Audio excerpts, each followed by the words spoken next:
శ్రీ సీతారామాభ్యాం నమః. శ్రీ గురుభ్యో నమః. శ్రీమద్ వాల్మీకి రామాయణము అయోధ్యాకాండము 10వ సర్గము. కోపగృహమున నేలపై బడి దొర్లుచున్న కైకను చూసి దశరథుడు మిగుల పరితపించి ఆమెను పలు విధముల ఓదార్చుట, ఎట్టకేలకు ఆమె కొంత ఓరడిల్లుట, పాపాత్మురాలైన మందర దుర్బోధలకు పూర్తిగా లోనైన ఆ కైక విషము పూసిన బాణముచే కొట్టబడిన కిన్నెర స్త్రీ వలె నేలపై బడి ఉంది. మిక్కిలి తెలివిగల ఆ కైకేయి తన కర్తవ్యమును మనస్సును నిశ్చయించుకొని, నీవు తెలిపినదంతయు మిక్కిలి సముచితముగా ఉన్నది అని మందరతో నెమ్మదిగా పలికింది. మందర బోధలకు తలయొగ్గినదై తన నిర్ణయము ఫలించునో లేదో అను ఊగిసలాట కారణంగా దీనురాలై ఉన్న ఆ కైకేయి నాగకన్యవలే వేడి నిట్టూర్పులు విడుస్తూ తనకు సుఖావహమైన మార్గాన్ని గురించి క్షణకాలం పాటు ఆలోచించింది. కైకేయికి ఆత్మీయురాలును ఆమె కార్యసిద్ధిని కోరుచున్నట్టిదియు అయిన మందర ఆమె కైక దృఢ నిశ్చయమును విని కార్యము సిద్ధించినట్లుగానే భావించి పరమప్రీతురాలయ్యింది. ఆ కైకేయి అట్లు బలముగా నిశ్చయించుకొనిన తరువాత కోపంతో కనుబొమ్మలు ముడిచివేసినదై నేలపై పడుకుంది. కైకేయి కోపముతో విసిరికొట్టిన చిత్రములైన హారములు, దివ్యములైన ఆభరణములు అచ్చటి నేలపై చెల్లా చెదురుగా పడి ఉన్నాయి. ఆమె అట్లు పారవేసిన మాలలు, ఆభరణములు అన్నీయును నక్షత్రములు ఆకాశమునందువలే ఆ ప్రదేశాన్ని శోభిల్ల చేస్తూ ఉన్నాయి.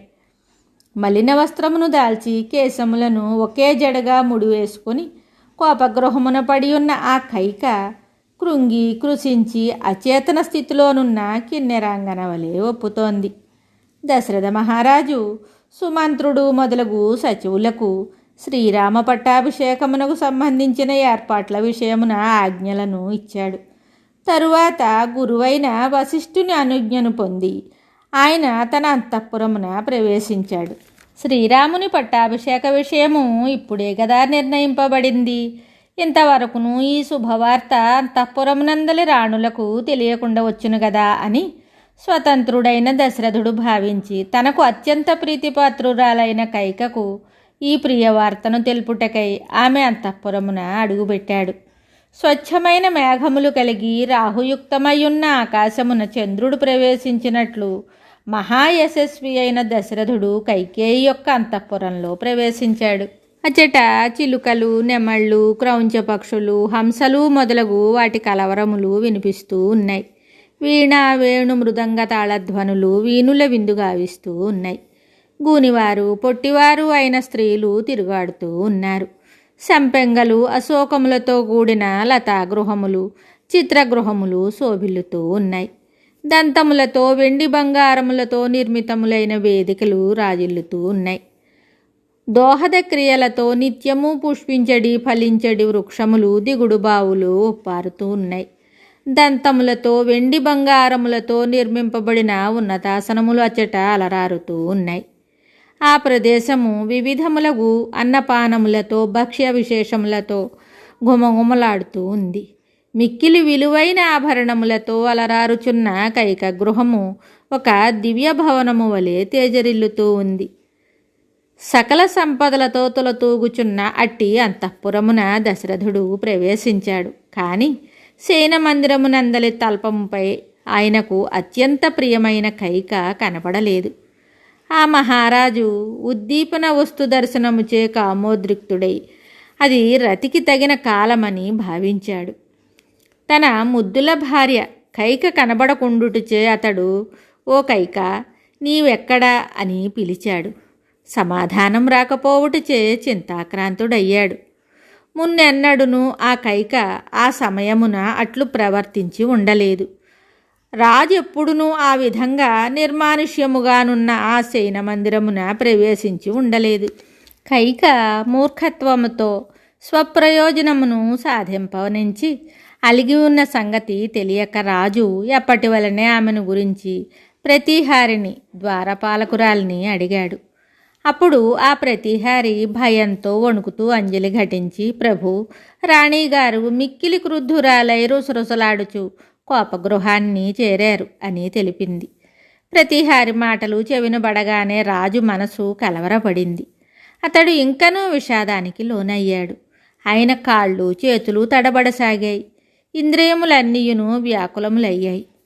ఆ దశరథ మహారాజు రాణి స్థాయికి తగిన రీతిగా కోపగృహమున భూమిపై పడి ఉన్న ఆ కైకేయిని చూశాడు. అంతటా అతడు దుఃఖభారంతో తప్పించిపోయాడు. ఏ పాపమును ఎరుగని ఆ వృద్ధ భూపతి తాను ప్రాణముల కన్నా మిన్నగా చూసుకుంటున్న తన పడుచు భార్య ఆపద్ధర్మముగా అలుకబూని కటిక నేలపై పడి ఉండగా దిగులుతో చూశాడు. పూర్తిగా త్రుంచెవేయబడి నేలపాలైన తీగెవలెను, భూమిపై పడి ఆశ్చర్యము గొల్పుచున్న దేవతవలెను, ఆకాశము నుండి విసిరివేయబడి దీనయ్యున్న కిన్నెర తరుణివలెను, దివి నుండి భువికి జారి చూడముచ్చటగానున్న అప్సరవలెను, పరులను మోహింపజేయుటకై ప్రయోగింపబడి లక్ష్యము నెరవేరని మాయవలెను, వలలో చిక్కుకొని చేష్టలుడిగిన లేడివలెను, అడవిలో వేటగానిచే విషము పూసిన బాణముతో కొట్టబడి సంతాపమునకు గురి అయిన ఆడు ఏనుగువలెను ఆ కైక చిన్నబోయి ఉంది. ఒక మగ ఏనుగు అరణ్యమున ఆడు ఏనుగును తాకినట్లు అతడు ఆమెను ప్రేమతో స్పృశించాడు. కామేచ్ఛతోనున్న దశరథుడు ఈమె ఏదైనాను కోరుకొనుచున్నదా, లేక అనారోగ్యము పాలైనదా, లేక క్రుద్ధురాలై ఉన్నదా, ఎందువలన ఇట్లు పడి ఉన్నది అని తికమకపడుచు తన చేతులతో ఆమెను స్పృశిస్తూ నిమురుతూ కమలలోచనయగు ఆ కైకతో ఇలా అన్నాడు. ఓ దేవి, నీకు నాపై గల కోపకారణం ఏమిటో తెలియదు. నిన్ను ఎవరైనాను నిందించారా, లేక అవమానించారా? ఓ కళ్యాణి, నీవు ఈ విధముగా దుమ్ములో పడుకొని ఉండుట వలన నా మనస్సు మిక్కిలి బాధపడుచున్నది. ఇలా ఎందుకు చేసితివి? నీ అభిమతములన్నింటినీ తీర్చువాడను నేనుండగా దయ్యము పట్టిన దానివలే నా మనస్సును క్షోభపెడుతూ ఎలా ఇట్లు నేలపై పడుకొని ఉన్నావు? ఓ భామిని, మనకు ఘన వైద్యులకు కొదవలేదు. నా పోషణములో వాళ్ళందరూ మిక్కిలి హాయిగా ఉన్నారు.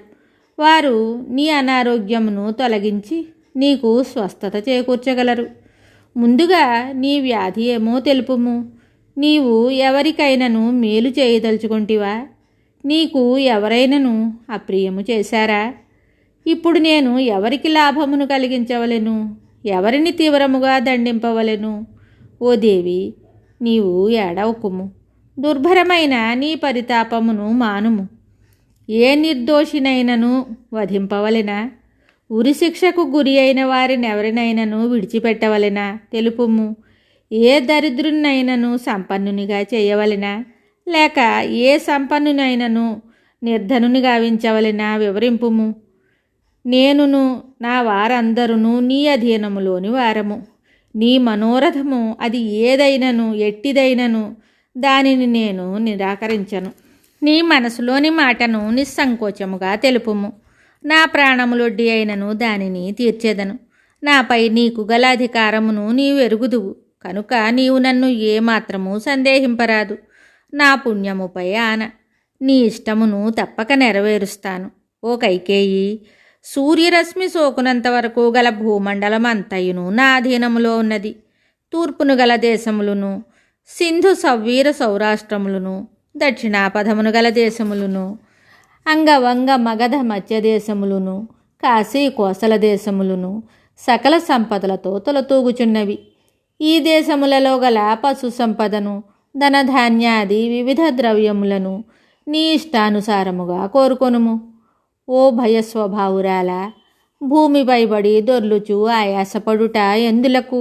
సుందరి, లేలెమ్ము, నీ భయకారణమును తెలుపుము. సూర్యుడు మంచును మటుమాయమనర్చునట్లుగా నేను నీ భయమును తొలగిస్తాను. మహారాజు అట్లు పలుకగా కైకేయి కొంతవరకు ఊరడిల్లింది.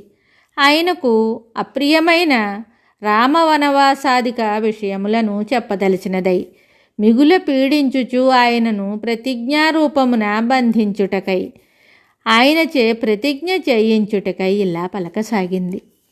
వాల్మీకి మహర్షి విరచితమయ్యే ఆదికావ్యమైన శ్రీమద్ రామాయణమునందలి అయోధ్యాకాండమునందు 10వ సర్గము సంపూర్ణం. శుభం.